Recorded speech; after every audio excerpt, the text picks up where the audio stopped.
In Indiana Jones and the Dial of Destiny,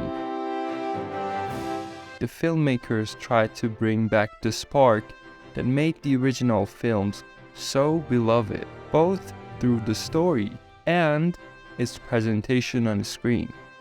This movie follows Indiana Jones, a former adventurer who struggles to leave his past behind, while the franchise itself seems to be holding on to the nostalgia. The tension between these two impulses is what drives the story.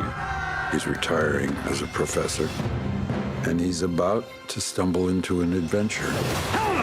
However, at the same time, audiences are drawn to this franchise precisely because of its nostalgic appeal, making it a delicate balancing act for the filmmakers. The film takes audiences back to 1945, where a young Indiana Jones is attempting to retrieve an artifact from Nazis in the opening 25-minute prologue of the film. Alongside him is a previously unseen colleague played by Toby Jones, who brings a fun dynamic to the scene. However, Harrison Ford's digitally de-aged face lacks the nuance and life of his older self, making it difficult for Jones to deliver his lines with any real weight. Get back! While the action scene itself reads like a classic Indiana Jones adventure, director and co-writer James Mangold fails to capture the same visual clarity and rhythm that Steven Spielberg brought to the franchise's first 4 movies. It's only natural that audiences will compare the two, and unfortunately, the action falls short in Indiana Jones and the Dial of Destiny. However, the opening scene sets the stage for what promises to be another thrilling adventure. The joy of those adventures. We love the cause and effect, the tripwire of events. With new challenges, old friends, and plenty of action, Indiana Jones is sure to delight audiences once again.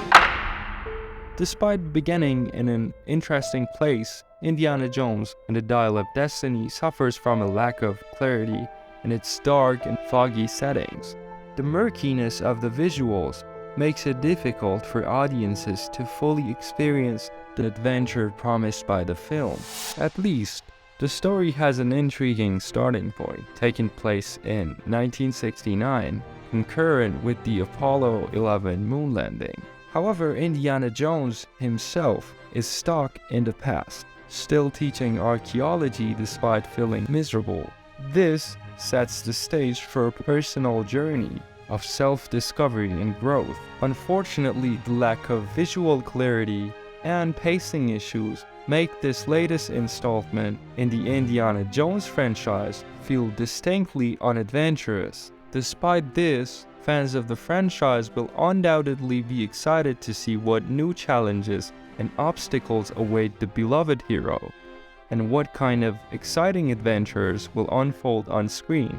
In the movie, the hero finds himself stuck in the past, unable to enjoy the present or envision a future. We learn about his regrets, which the movie briefly touches on. These regrets are important to know, because it helps us understand why he is feeling unfulfilled. Meanwhile, the movie also introduces us to the villain Dr. Schmidt, a former Nazi scientist who now works for the US government.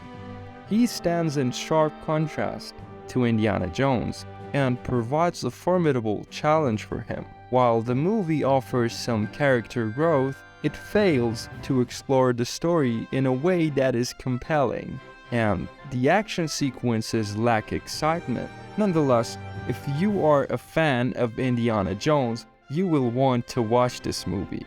Mads Mikkelsen plays Dr. Schmidt, who is obsessed with the past and sees Indiana Jones as his nemesis. With this, I will correct them all. You stole it. Then you stole it. And then I stole it. Mikkelsen's performance is solid, but he's limited by the material he is given. Dr. Schmidt is a near mirror image of Indiana Jones, representing the darker side of his character. However, the movie never really explores the concept of these two characters being two sides of the same coin. Dr. Schmidt is a sad, broken character, unable to move past his past failures and taking him out on Indiana Jones. He never has a moment of redemption, as the story seems to be setting up.